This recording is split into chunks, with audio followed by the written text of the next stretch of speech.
What would the imaginary neighbours do that would make them undesirable? Bone in my body, but I am culturalist, James. Say that again. And I'm not prepared. Say that bit again about the racist bone in your body, because some people missed it. I don't have a racist bone in my body. But you don't want to live next door to brown people. No, I do have a culturalist bone in my body, James. Culturalist? What does that word mean? Culture. No, culturalist, you said. Well, as in racist, James, for goodness sake. I'm just using exactly, it in the same manner. Yes, exactly, you are. A caller told James O'Brien he wanted migrants to blend in. He said he wasn't racist, just concerned about culture. Then O'Brien asked him one simple question. What do these neighbours actually do that makes them undesirable? What followed is one of the most revealing calls this show has ever had. Let's watch it together. And before I tell you to like and hit that subscribe button, please allow me the chance to earn that from you. I would not like a trenchant Islamic family moving in next to me. And how would you know?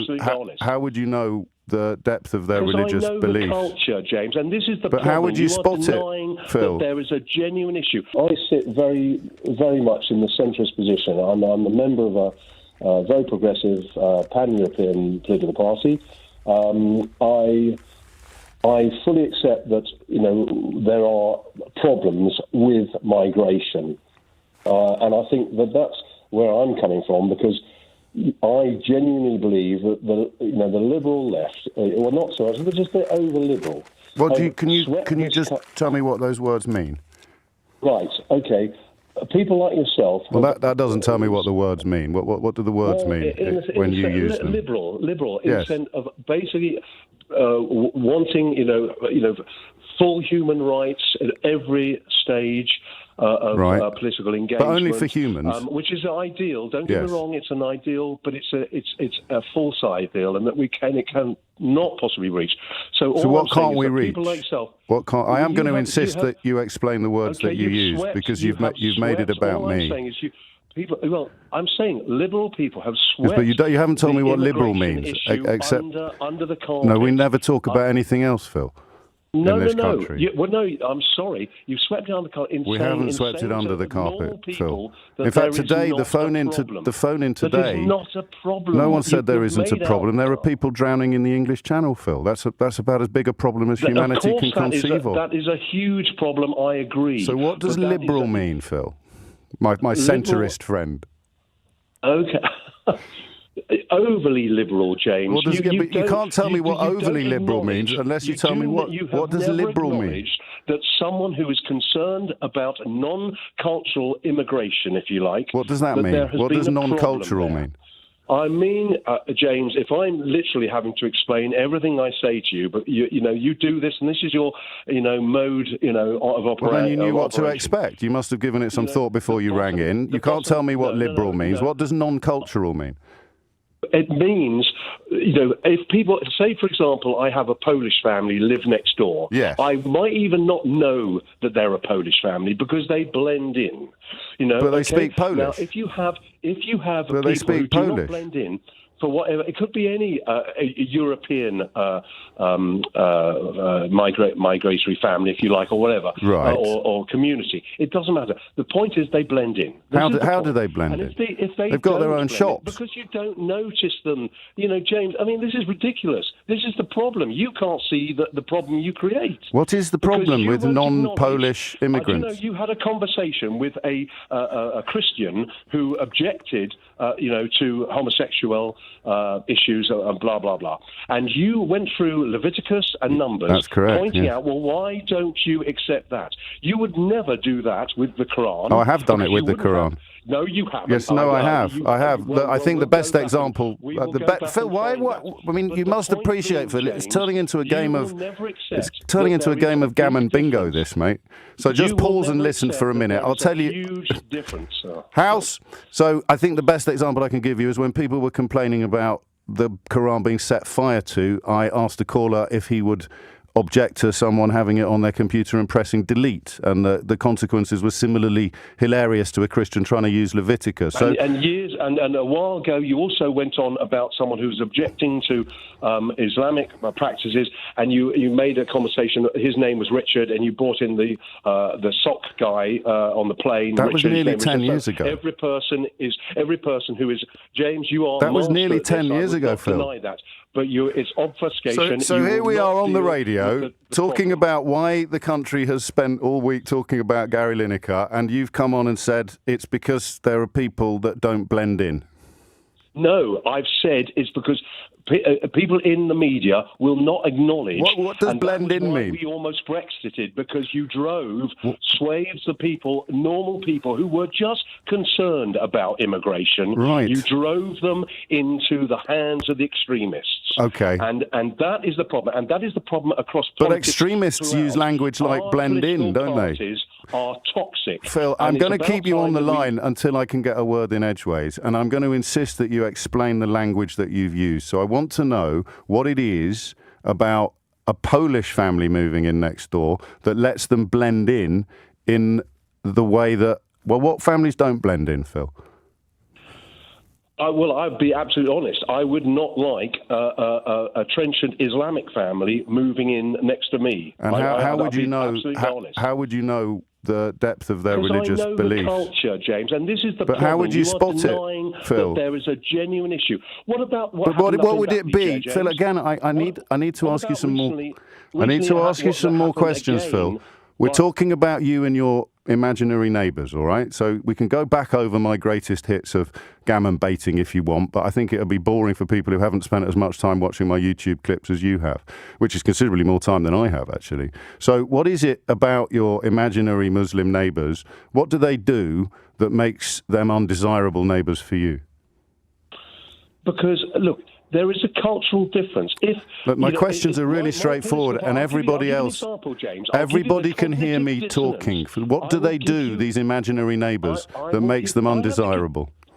Well, they're imaginal. So how they're, as you said, they're imaginary. So how can I really state exactly what I'm saying? Because you know that you don't want to live next door to them. What is it that these imaginary neighbours do that you're confident a Polish family would never do? You know there are Polish Muslims.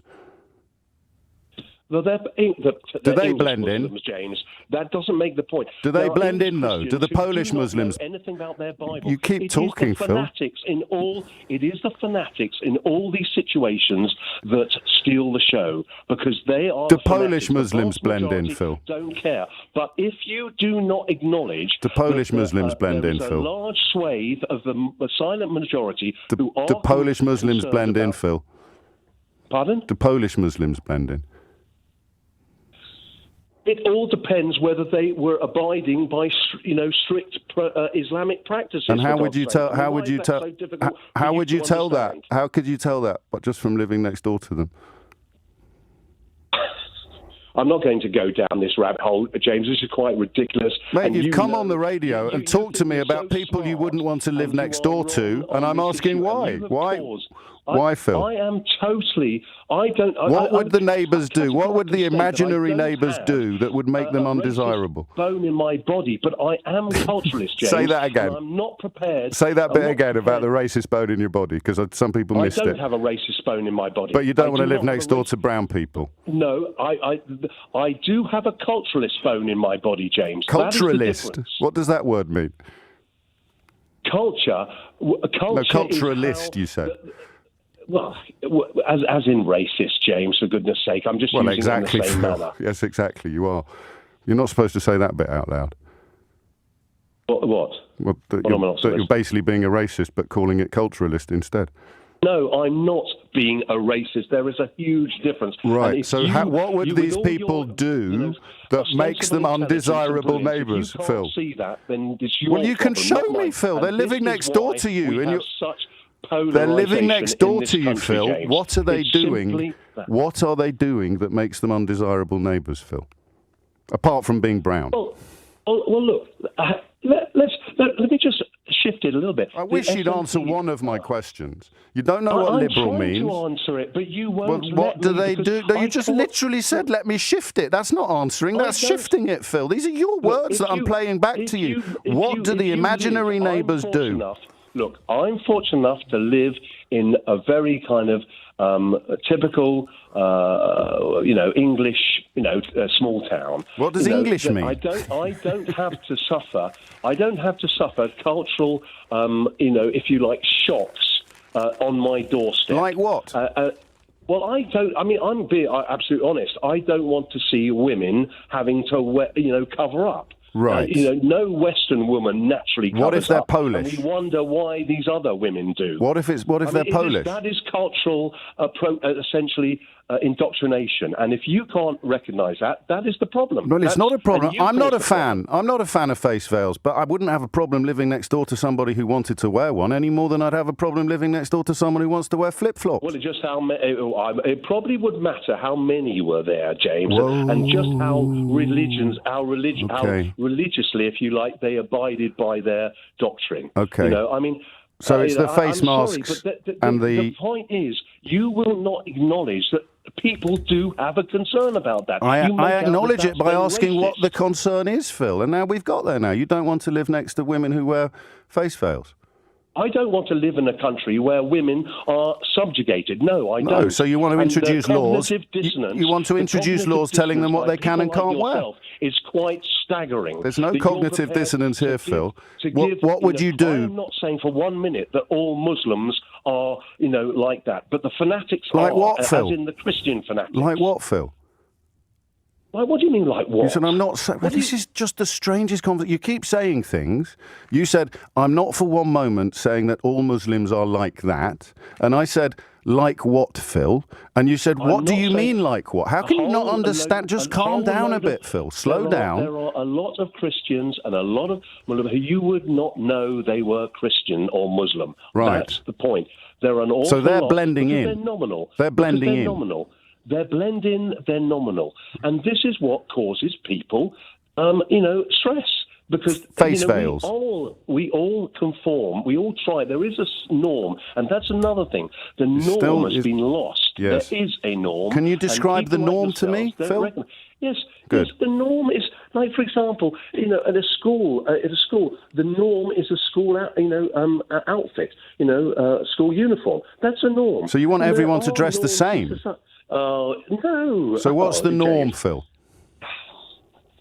If you slow down a little bit. If you studied standard deviation, you'd see that the norm encompasses quite a range. But it's the standard deviation. Okay? What's the norm? And outside of that, there are the extremes. Phil, this doesn't make sense. What is the norm? No, I know. Okay, James, it doesn't make sense to you, but that is the problem. What is the norm? And you cause the problem. I cause the problem. What's the norm, Phil? What's the norm, Phil? That there are perfectly decent Phil, stop reasons repeating yourself and tell me what some of these words mean. About immigration. What does the norm mean? The norm is what people feel, comfortable. I would not consider, skinheads in bother boots the norm in dressing in society. Okay. That kind of wear I would not consider the norm in English society. Right. That doesn't help me much. That's an extreme. No, it doesn't. But the point is, the norm is broad. Well, what is it then? Just put it into English words. James, I'm not going to go down this. I know what I'm saying. You keep objecting to me asking you the meaning of the words you use. So what's the norm? So let me run through some of the words that you've used. All right, people should blend in more. Polish people are all right, but Muslim people aren't. No, you're putting words into my mouth. No, these are all words you've said. I'm quite sure I didn't say they should blend in more. I said, this is what, all I said is people, there's a tape. If you blend in, then you're not so... Then you can live next door to Phil. If you blend in, you can live next door to Phil. Justifiable. You keep interrupting me when I'm interrupting you. I'm running through the words that you've used. You definitely used the phrase blend in. Can we agree about that? I probably did use it, but not in the sense that you just used it. Okay, Sorry, so what yes, sense I did you probably use it? What sense did you use it in, Phil? Well, I'm saying if you blend in, you Yeah. are not noticed. That's the point. Yeah, so what does it If mean, you don't blending blend in? in? Like I've lived, James, I've lived in 4 Phil. different countries in my Can life. I give you a tiny I've lived little and bit worked. of advice? And Would you mind? Yes, Because I please. think No, do, please. obsess a little bit less about people who are trying to promote harmony. Try not to be so frightened of No, things. that's my argument. No, it's not, Phil. You think No, you're it's trying not. to promote No. harmony, No. but You you're want everyone to actually- blend in, you've Phil. caused- You want everyone to blend in. Just relax. Seriously, pay attention. This comes from a place of love. You've said yourself that you're nowhere near all of the things. Sanctimonious guy, James. Well, you really said you are. were a centrist. You're hilarious. So You're hilarious. all of the things that you said yourself you have no personal exposure to, you don't need to be frightened of. James, all I'm saying is, Everyone's heard you, Phil. Everyone's heard everything you've said. I'm just telling you, you don't need to be so scared. You just answer me one question now, James. I'll try. Just imagine that we were nuked. Britain was nuked. Oh, my or a days. large part of Britain was nuked. And we had to go overseas when we'd hoped that other countries would open up their borders to allow us in. Yes. Okay? Now, tell me, would you go to a theocracy? Would I go to a be honest. theocracy? Yes. Would you go to Afghanistan? Would you go to I'd go where I Pakistan? speak Would the you language. go to- I don't know what point you think you're making. I'd Or go. would you I'd would you go to a Australia European because I've got country? Just friends answer there. that question. You just answer that question, okay? Just tell me, and then tell me why would you make that decision? If you had a choice, Stop James, talking and where let me would you answer. go? Let me answer the question. I'd go wherever was safe. Yes. Well, okay, fine. You'd go wherever you're safe. But given the choice, where would you go? You've got a choice of Europe, or you've got a choice of going to Iran. Greece. I'd go to Syria, Greece. I'd go all to these Greece. Other countries. I'd Where would you go? Greece. You'd go to Greece. Yeah. Yeah, not a bad place. I would kind of agree with that. What are we talking problems, but about they're now, not bad. Phil? What do you think we're talking I'm about now? just trying to point out in the most simplistic terms something Yes. that you resolutely refuse to acknowledge. What? And What that am I is that resolutely there are refusing to cultural acknowledge? differences. There are cultural differences, and in some countries, the main cultural driver, if you like, is religion, and that causes an awful. And if you don't mind saying, before Brexit, Greece is the quite issue religious. of immigration was totally conflated because most So people. there's an awful lot going on in your weren't head, worried and I about don't. immigration Phil, from okay, Europe. Phil. They were concerned about immigration from outside of Europe. Well, why did they vote to leave Europe then? Because it was totally conflated by people like you who made out that But there I was was no constantly issue with pointing it immigration. out, Phil. I mean, you know my viral No, clips. You you watch were them on pointing YouTube. out from You your remember the guy position. who rang in You to were say that. literally- Phil, okay, Phil, James, Phil, so Phil. I've said what I said, and you can rubbish it for all you want. But I know I haven't I'm rubbished happy with my anything you've said, political Phil. stance. All I've done. Yes, I know you are, I'm Phil. very- Yes, okay. and I hope all your neighbours may all your neighbours blend in, Phil. You are a sanctimonious person. You really are. May all Cheerio, your James. neighbours blend in. Yep, and yours. Bye-bye. Love to the family. Right, let's go through this whole call because it's one of the clearest examples we've covered of how coded language works and how it falls apart the moment someone actually asks what it means. Phil opens by describing himself as centrist, progressive even, before saying he wouldn't want a transient Islamic family moving in next door. James's first question is simple. How would you even know the depth of someone's religious beliefs just by them living next to you? Phil doesn't really answer that. Instead, he starts using a string of vague, faintly academic-sounding phrases. Liberal, over-liberal, non-cultural immigration. And James does something genuinely important here. He doesn't argue with the phrases. He just asks Phil to define them. What does liberal actually mean? What does non-cultural mean? And Phil can't do it. He circles, restates the word using slightly different words, and never lands on an actual definition. Then Phil offers his central example, a Polish family who blend in, so well you might not even know they're Polish. James asks the obvious follow-up, how exactly do they blend in? And Phil says something like, well, they speak Polish, blend in, whatever community it is. It's genuinely hard to follow because it doesn't actually mean anything specific, and this is the pattern for the entire call. Phil reaches for a phrase that sounds like it's making a point, and the second James asks him to explain the actual content of that phrase, there's nothing underneath it. The turning point, and the reason this call is worth watching closely, comes when James keeps asking what these imaginary Muslim neighbours specifically do that makes them undesirable. Not what Phil feels about them, what they actually do. Phil can't answer because, as he eventually admits himself, they're imaginary. He's invented a hypothetical family to have this argument about. James points out that there are Polish Muslims too, which quietly demolishes the entire blend-in framing, because the thing Phil's actually objecting to was never nationality or language at all. And then Phil says the line that the whole call turns on. He doesn't have a racist bone in his body. He says he's a culturalist. James asks him to say that again, and Phil, almost as a joke, clarifies. As in racist, James? For goodness sake. He says it flippantly, like it's obvious, without seeming to register that he's just confirmed, in his own words, exactly what James had been circling toward the entire conversation. James doesn't gloat. He just says, quietly, "That's not something you're supposed to say out loud." I want to be really clear about something here, because this channel doesn't do both sidesing on this. What Phil is describing, wanting people to be indistinguishable enough not to notice, being uncomfortable specifically with visible religious practice, using culturalist as a softer-sounding stand-in for prejudice against a specific group, is exactly the kind of coded language worth naming plainly when we see it. James doesn't let it hide behind academic-sounding phrasing. He keeps asking simple, specific questions until the vocabulary runs out, and what's underneath it becomes obvious to everyone listening, including, briefly, to Phil himself. The rest of the call is Phil trying to recover, accusing James of playing gammon bingo, bringing up unrelated past callers, and eventually landing on the idea of a norm he can't define either, before pivoting to a strange hypothetical about Britain being nuked and everyone having to flee abroad, apparently to make a point about cultural compatibility that never quite arrives. None of it holds up any better than the first 5 minutes did. What this call actually demonstrates, more clearly than almost anything else we've covered, is that a lot of arguments people feel very confident making fall apart the instant someone asks them to define their own terms. Phil didn't get caught out by a gotcha question.